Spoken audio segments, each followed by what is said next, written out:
The Revolve is another type of sketch-based feature that allows you to create geometry around an axis. Take a look at this part here. If I expand the Revolve feature, you can see the profile that was used to create this feature. If I edit the sketch, you can see that this is just a 2D sketch of a circle with a center line that was used for the axis. Before creating a revolved feature, be sure to spend some time thinking about what cross-sectional shape you'd like to achieve. Let me switch over to a blank part file that I've already created. We'll be using a Revolve feature to create a wheel part. I'll start by creating a new sketch on the front plane. Anytime I start a sketch with the Revolve feature, I always begin with the center line, which will become the axis of revolution. This isn't required, but it's something I find helps when creating these types of features. I'll expand the line tool and select the center line option. I'll click directly on the origin to add a coincident relationship and make sure that the center line is perfectly horizontal, so that our axis of revolution will be horizontal. Next, I'll switch to the rectangle tool from the shortcut toolbar using the S key, and I will select a corner rectangle. I'll choose my first point here and connect the other point to the center line. I'll create one more rectangle to get the overall shape that we'll be creating, and press Escape on the keyboard to deactivate the rectangle tool. Now I don't need these line segments in the center, so I'll trim them away using the Power Trim tool. We haven't yet covered the Power Trim tool in this course, and I won't spend too long on the feature here, but to use the Power Trim option, all you have to do is click and hold down the mouse button and select the items that you would like to trim away. Once completed, release the mouse button and simply click the green check to finish the trim. Now at this point, we can begin giving the sketch some relations and dimensions. If I click and move the line segments, you can see they are completely free to move right now. The axis of revolution goes directly through the origin. In addition to this, I'd also like some symmetry between the left and right halves of this profile. To accomplish this, I'll sketch another center line. I'll click on the origin for the initial endpoint and drag it up to reveal the midpoint of this horizontal line, where I'll choose the second endpoint. To ensure that the center line is vertical, which you can see is not the case here, I'll click on the center line and then give it a vertical relationship.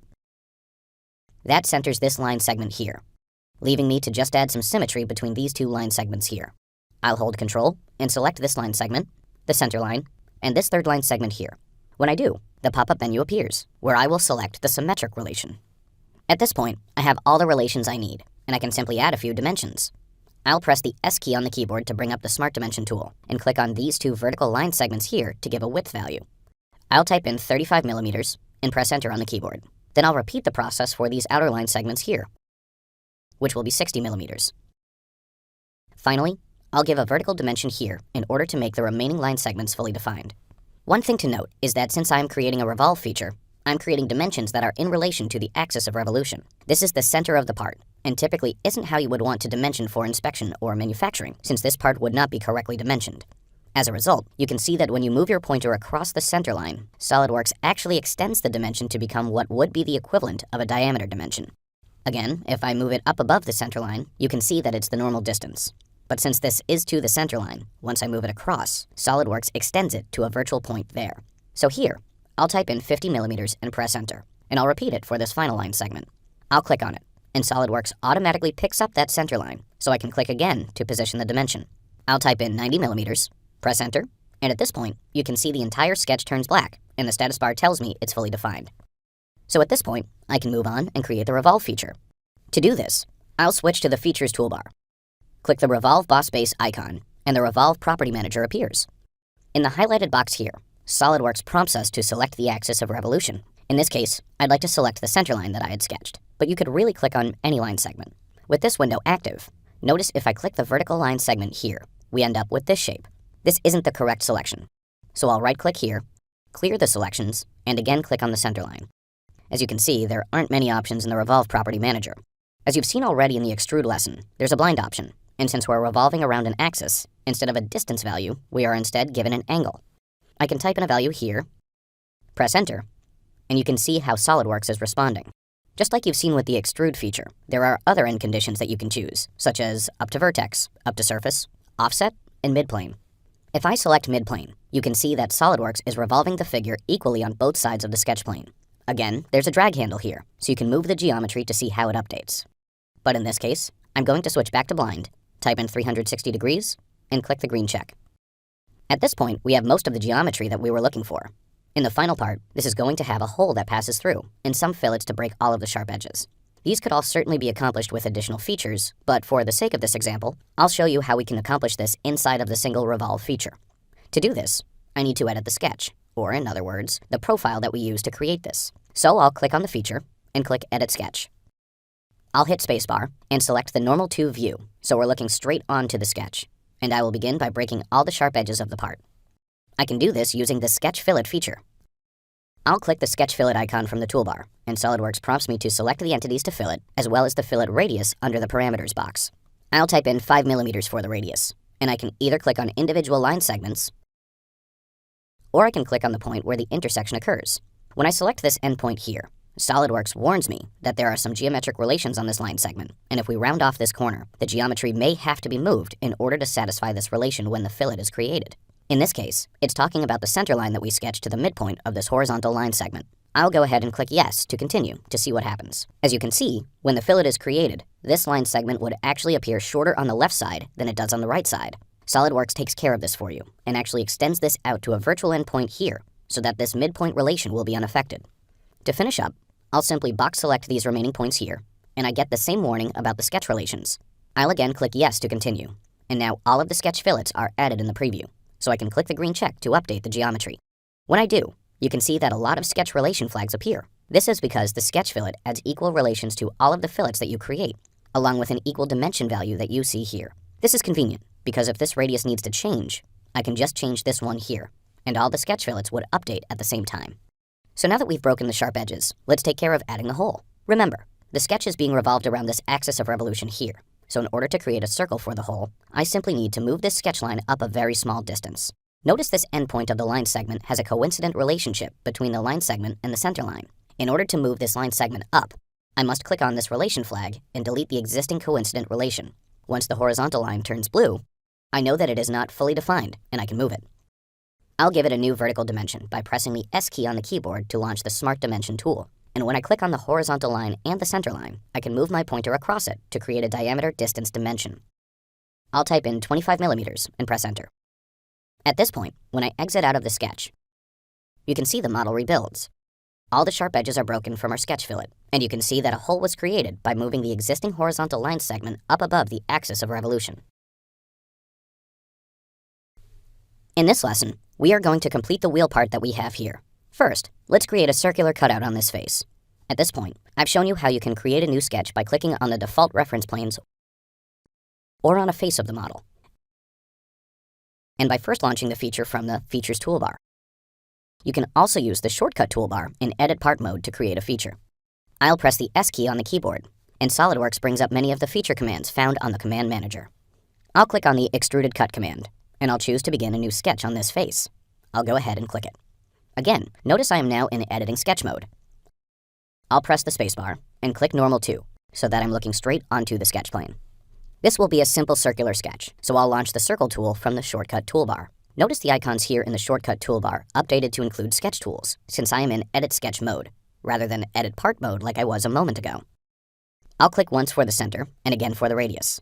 At this point, I'll press Escape on the keyboard to get back to the selection arrow.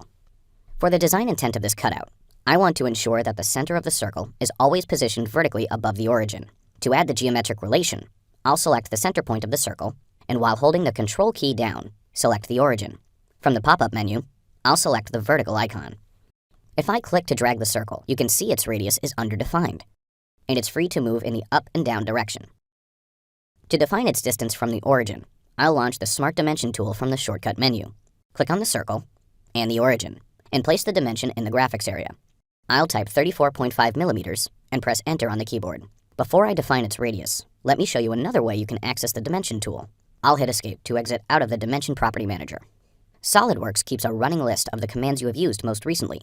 To access them, I'll right-click in the graphics area and select Recent Commands. Here, you can see a list of the commands used last in SolidWorks, and you'll notice the most recent command is at the top of the list. I'll click Smart Dimension, and the tool is launched. I'll add a diameter value of 9 millimeters. And I'll hit Escape to exit the command. Now that the sketch is fully defined, I'll exit the sketch. And since we began this sketch by launching the Cut Extrude feature, SolidWorks automatically brings up the Cut Extrude Property Manager to define the cut's properties. I want to make sure this cutout always goes through the entire part, even if the part changes, so I'll set the end condition to Through All, and click OK. Here, you can see that the feature has been added to the feature tree. What I'd like to do now is to replicate this hole using a circular pattern. If I expand this arrow under the linear pattern icon, you can see that Solidworks has quite a few ways of replicating geometry through its different pattern and mirror options. I'm not going to go through all of them here, but once you see the circular pattern, it should give you an idea of how the other tools behave. I'll go ahead and select it to bring up the Circular Pattern Property Manager. Under the Direction 1 box here at the top, Solidworks asks for the pattern axis.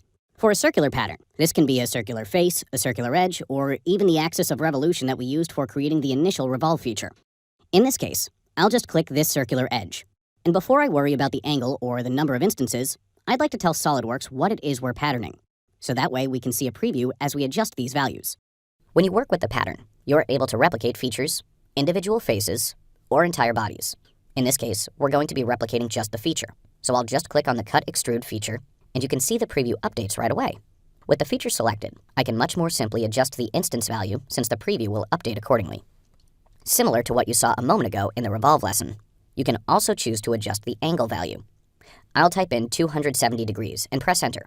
And here, you can see that the pattern is only extended up through 270 degrees. Notice the equal spacing and instant spacing options here. If I instead select instant spacing and type in 15 degrees for the total angle value, you can see that I am essentially replicating each instance within 15-degree increments from each other. I'll again check the equal spacing option so that all 12 instances are patterned equally about the entire 360-degree range. Once the preview looks like how I want it, I'll click the green check, and the circular pattern is added. Let's walk through how to create this part. The first feature we will create is the Revolve feature.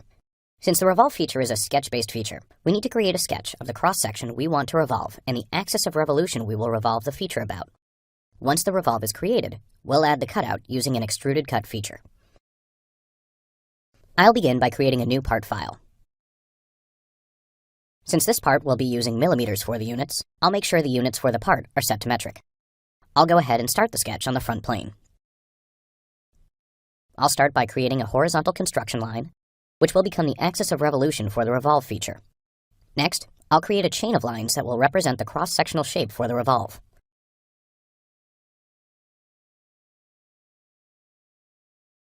I'll add one final line segment here to close the sketch profile. Next, I'll add dimensions.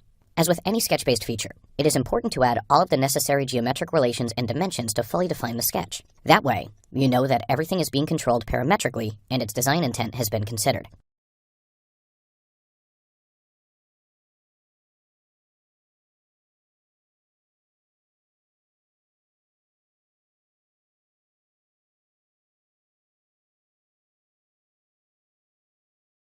Once the sketch is fully defined, I'll launch the Revolved Boss command from the Features toolbar.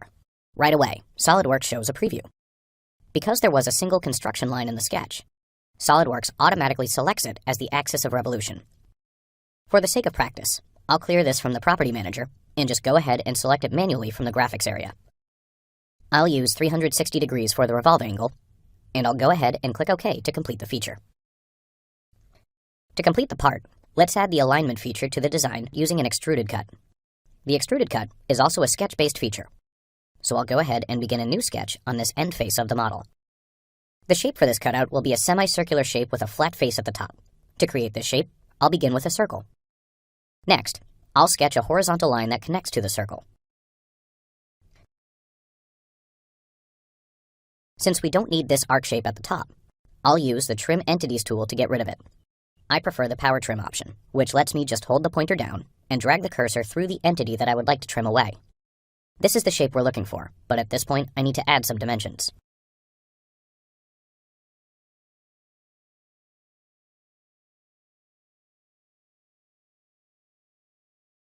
Once the sketch is fully defined, I'll launch the Extruded Cut tool from the Features toolbar. For the cut depth, I'll use a blind end condition, with the depth set to 25 millimeters. At this point, all of the geometry has been created, but in order to find out the mass of the part, I need to specify the material. I'll edit the part's material from the Feature Manager tree and set it to plain carbon steel.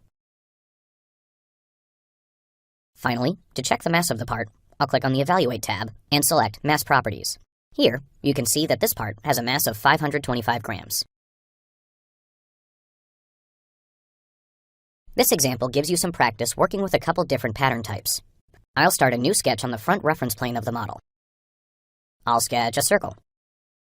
I would like the circle to be positioned directly above the origin, so I'll press Escape to turn off the circle tool, select the center point of the circle, hold Ctrl down, and select the origin. From the pop-up, I'll select the vertical icon to add the relation. Next, all I have to do is add some dimensions to define the size of the circle,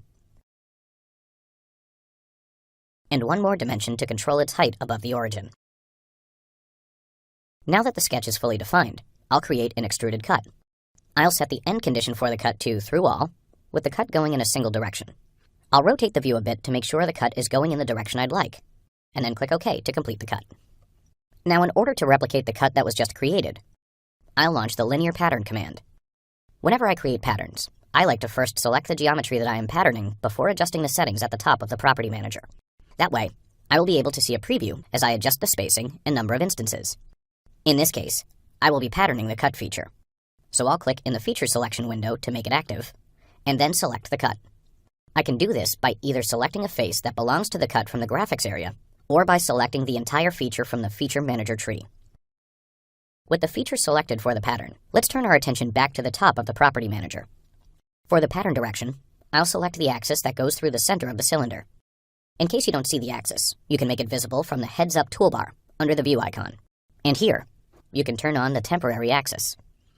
As a side note, this isn't something that I created manually. Solidworks automatically adds what's called a temporary axis that you can make visible at any time. Once it's visible, I can select it to define the pattern direction. Right away, a preview appears since the pattern geometry was already specified, and you can flip the pattern direction if necessary. Next, I'll select the Spacing and Instances option, set the pattern spacing to 20 millimeters, and I'll set the number of instances to 9. Since the pattern looks the way I want it to, I'll click OK and move on. To complete this example, I want to create a circular pattern of all the holes that were just added in the linear pattern. To do this, I'll launch the Circular Pattern command from the Features toolbar. I'll begin by selecting the linear feature I would like to pattern, so I can see the preview of all the parameters I'm editing. For the pattern axis, I can choose a circular edge or the cylindrical face. I can again see a preview right away. I'll set the number of instances to 16. And I'll make sure the equal spacing option is checked to distribute the pattern evenly throughout the entire 360-degree range. At this point, the preview looks good, so I'll click the green check to finish the feature. Before wrapping up, I'll double-check that the material is set to plain carbon steel, as it should be if you are using the exercise part given to you. And click Mass Properties under the Evaluate tab to check the mass of the part, which should be 1,044 grams.